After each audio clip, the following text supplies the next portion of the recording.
Olá pessoal, sejam bem-vindos a mais uma aula aqui no projeto Desvendando a Neurociência da Dor.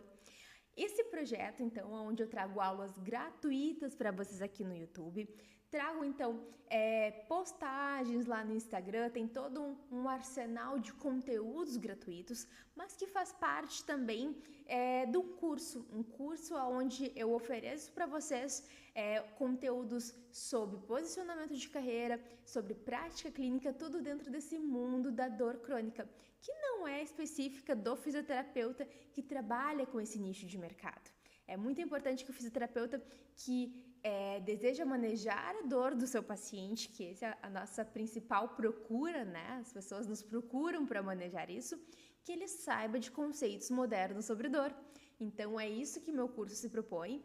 E eu juntei também pessoas que têm interesse sobre isso e os uni em uma comunidade, a comunidade dos fisioterapeutas de sucesso. Inclusive, o tema da aula de hoje foi escolhido lá, onde eu coloquei uma enquete, coloquei outras opções e o pessoal votou e escolheu que esse seria o tema da aula dessa semana. Então, quem quiser participar desse grupo dos fisioterapeutas de sucesso, que não necessariamente são pessoas que trabalham apenas com dores crônicas, clica no link da descrição, que lá então vocês vão ter acesso a essas aulas, né? O link eu largo lá sempre quando tem aula nova. Vão ter então essas discussões de casos que muitas vezes aparecem por lá. Vão ter ofertas ali sobre o meu curso e os próximos ofertas que eu posso aí fazer de oportunidades para vocês evoluírem nesse meio. Enfim, é um ambiente para a gente crescer dentro da fisioterapia especializada em dor. E vamos lá, a aula de hoje, o objetivo é que eu traga para vocês as principais implicações do sono na dor crônica. Eu sou a fisioterapeuta Raquel Garcia, sou formada pelo IPA aqui em Porto Alegre, Rio Grande do Sul, desde 2017. Tenho especialização em dor e neuromodulação e eu atuo diariamente aqui na minha clínica com pacientes com dores crônicas das mais variadas classificações. O meu nicho maior de mercado são pacientes com dores de coluna, dor lombar, dor cervical, mas eu atuo com pacientes também com dores crônicas generalizadas, dor crônica pós-câncer, dor crônica do tipo fibromialgia. Então, eu tenho essa experiência clínica aqui e tenho várias ferramentas aí no processo. E é isso que eu tenho esse objetivo de contribuir com vocês para que vocês possam aprender um pouco mais desse mundo. E vamos lá então, né? Antes de falar sobre a relação do sono na dor, eu quero relembrar com vocês a definição de dor. Nossa definição que foi atualizada em 2020 pela IASP, que é a Associação Internacional de Estudos da Dor, que ela atualizou essa definição, que ela estava defasada, então até então. E agora nós temos que dor é uma experiência sensorial e emocional desagradável, associada ou semelhante àquela associada a um dano real potencial ao tecido. Isso aqui é muito importante, pessoal, porque a própria definição traz esse quesito multidimensional da dor, abre então sobre a fala de outros mecanismos de dor, né? Eu tenho aulas aqui, inclusive, no meu curso eu falo sobre os mecanismos de dor nociceptivo, neuropático, nociplático, né? Aqui fala então sobre essas outras esferas, né, dentro do modelo biopsicossocial que precisa ser englobada a dor. Então essa definição de dor é a mais atualizada que a gente tem e dentro disso a gente vai esmiuçando, né? Sabendo disso, vamos lá entender que dor crônica é um problema multifatorial, tá? Dentro então da definição já diz isso, e que o sono desempenha um papel importantíssimo tanto na percepção quanto na modulação da dor. É sobre isso que a gente vai falar hoje aqui. Os distúrbios do sono, pessoal, eles incluem várias condições que afetam a qualidade e a quantidade e tempo desse sono dessa pessoa, tá? Esses distúrbios, eles são extremamente comuns em pacientes com dores crônicas. Diariamente eu vejo aqui no meu consultório, é uma das primeiras coisas que eu pergunto para os meus pacientes, é qual a qualidade do sono. E dependendo da resposta, aplico o questionário também, porque muitas vezes a pessoa nem percebe que está com algum problema no sono. E isso, pessoal, é muito importante, porque essa relação, isso que eu trago para vocês, que pacientes com dor crônica comumente têm distúrbios do sono, cria uma relação bidirecional, onde o sono deficiente aumenta a dor e a dor prejudica o sono, ficando nesse ciclo. E aqui eu trago, então, essa balança para vocês, porque eu quero falar bastante dessa relação que ela é, sim, bidirecional entre o sono e dor crônica.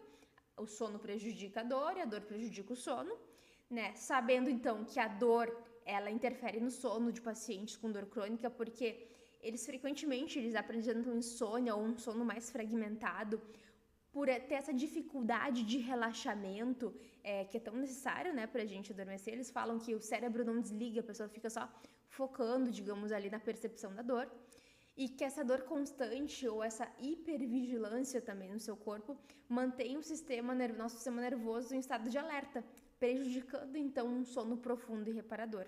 Então isso seria como a dor interfere no sono. Mas os estudos mais atuais que falam de dor e sono, eles tendem um pouco aos malefícios, digamos assim, a balança pesar mais para a privação de sono aumentar a percepção dolorosa. É claro que a dor influencia no sono, mas a privação de sono é pior, então, na dor. Porque o sono de má qualidade, ele não apenas compromete a recuperação física e mental, mas também intensifica, então, a percepção dolorosa. A privação de sono, ela reduz a eficácia do que a gente chama dos mecanismos inibitórios da dor, que é o controle inibitório descendente. É como se fosse um filtro, ele regula a percepção da dor no nosso sistema nervoso central. Ou seja, em resumo, quanto menos a gente dorme, mais sensível o indivíduo fica à dor. Tem estudos, inclusive, que verificam com o algômetro pessoas que já tiveram uma noite apenas de privação de sono e percebem que essa pessoa tolera menos a pressão ali, né? Ela tem números menores de tolerância à pressão, tolerância à dor à pressão, do que quando ela estava dormindo adequadamente, ali suas mais do que 8 horas de sono por dia. Então, pacientes com dor crônica, em pacientes com dor crônica, né, o sono é frequentemente fragmentado, o que vai afetar na arquitetura do sono. Isso aqui não é a minha principal área de estudo, mas a gente sabe que existe, então, o sono REM e que ele justamente a gente tem que ter um equilíbrio entre esse sono de ondas lentas e esse sono REM, que um teria mais relação, então, com nossa reparação física e outro mais com a nossa reparação mais mental, mais a ver com a nossa saúde mental mesmo. E que a gente tem frações de tipos de sono ao longo da noite, que todas são importantes, né? E que isso iria exacerbar a dor no dia seguinte.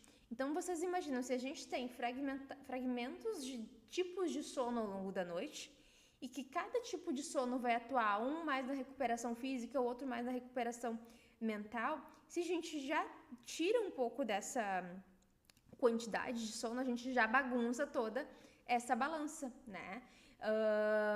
E aí apresenta-se, essas pessoas que têm privação de sono vão apresentar alguns dos principais distúrbios, dentre vários que existem, mas a insônia, que então seria essa dificuldade inicial de manter um sono ou um despertar mais precoce. A apneia do sono, interrupções respiratórias repetidas que fragmentam o sono também.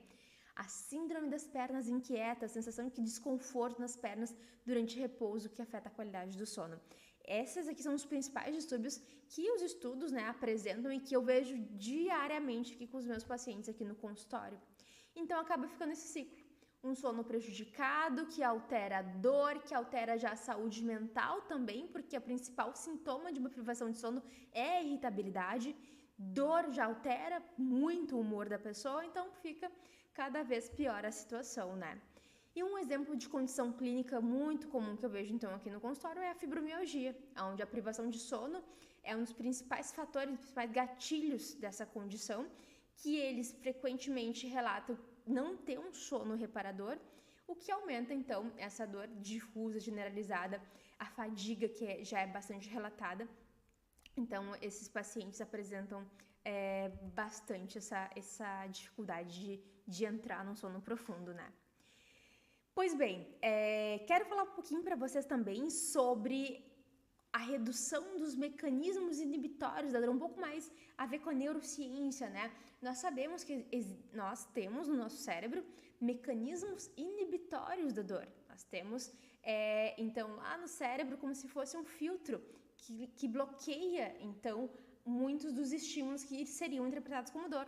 E que o sono de má qualidade, ele afeta esses circuitos que modulam, então, esses circuitos inibitórios descendentes.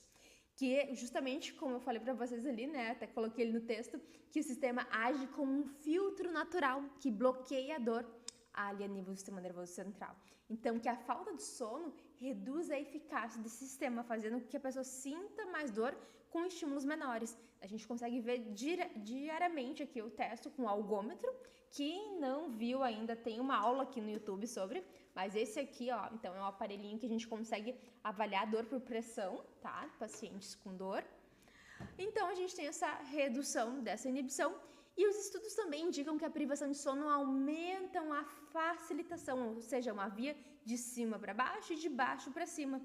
Essa facilitação, ela acontece com aqueles estímulos mediados pelo neurotransmissor glutamato, enquanto ele reduz a atividade dos mecanismos inibitórios e facilita esses estímulos, então, a chegada deles lá no cérebro. E além do mais, então, falando um pouquinho mais da neurociência, né, esses estudos eles mostram que até mesmo uma única noite de sono ruim pode aumentar os níveis de marcadores inflamatórios, como a interleucina 6 e o TNF-alfa, fator de necrose tumoral, ambos associados a aumento de sensibilidade à dor. Então, um monte, uma bagunça, uma cascata de coisa que vai acontecer se a pessoa dormir pouco, tá? Estudos longitudinais também mostram que a privação de sono crônica não só aumenta a sensibilidade à dor, como também está associado no processo de cronificação. Essa pessoa que tem uma dor aguda, daqui a pouco tem uma privação de sono dela desenvolver dor crônica. E pacientes que dormem menos de 6 horas por noite, isso aqui é uma coisa que eu pergunto muito para os meus pacientes, tem um risco significativamente maior de desenvolver dor crônica, especialmente em condições de dor lombar e cefaleia, né, dor cervical crônica, que é justamente o meu público aqui. Então, gente, nós precisamos estimular nossos pacientes a ter uma boa higiene do sono, né? O primeiro fator que eu acho importantíssimo é isso, identificar, mostrar para a pessoa que aquilo é importante. É um do nosso tripé no tratamento de dor crônica, educação em dor. Que a pessoa abra os olhos para isso, perceba a importância. Muitas vezes você pode ter feito um tratamento maravilhoso com tudo que a ciência tem à disposição, mas se você não identificou que essa pessoa dormia pouco, provavelmente esse tratamento de dor crônica não vai funcionar. Isso é importantíssimo. Estimule, então, que essa pessoa tenha uma boa higiene do sono. Estimule, se é necessário, que essa pessoa faça uma psicoterapia. Os estudos trazem que a TCC, a terapia cognitivo-comportamental, para a insônia, ela tem excelentes resultados. Tá? Muitas vezes a medicação ela é sim necessária, buscar médicos especialistas em dor também, mas nem sempre ela vai ser a primeira opção, tá, pessoal? A gente muitas vezes tem muitas coisas antes a arrumar do que entrar direto com medicação, que acaba sendo o que a pessoa faz normalmente, né, em um primeiro momento. Atividade física regular, óbvio, né? Nós somos fisioterapeutas, a gente trabalha com movimento, a gente sempre vai estimular isso. E do ponto de vista da fisioterapia, tem muitas coisas que a gente pode fazer. A própria terapia manual, como eu brinco sempre pro pessoal que sai às vezes aqui com sono, mais sonolento após uma sessão de modulação de dor com terapia manual, com relaxamento. A gente precisa ensinar esse sistema a relaxar. E cansando ele durante o dia com exercício físico, né? Obviamente com a dose adequada para aquele paciente com dor, e com a parte da fisioterapia, a terapia manual tem muito esse papel de ativar, então, esse sistema de relaxamento do corpo. Só assim, a gente montando todas as partes dessa multidimensionalidade da dor é que a gente vai ter um sucesso terapêutico. E foi pensando nisso que eu criei, então, o meu curso, Fisioterapeutas de Sucesso, Desvendando a Neurociência Moderna da Dor, onde vai ter o link aqui, então, na descrição do vídeo, que você vai poder ter acesso a todo o conteúdo programático e acesso também à oportunidade de comprar, de adquirir esse curso, onde ele foi fragmentado em uma primeira parte falando de posicionamento de carreira, uma segunda parte, que é a maior, 80% do curso, é justamente sobre neurociência da dor, onde eu falo para você sobre as classificações, sobre os principais tratamentos, sobre como a gente vai, então, intervir nesses pacientes entendendo a dor dele. E também convido vocês a entrar na minha comunidade dos fisioterapeutas de sucesso, que foi justamente o que eu comentei com vocês, que essa aula surgiu a partir de uma demanda que eu conversei com eles lá dentro e que eles me pediram essa aula. Então, espero que vocês tenham um bom proveito dessa aula, que vocês comecem a avaliar o sono dos pacientes de vocês e qualquer dúvida é só deixar aqui na descrição. Até a próxima!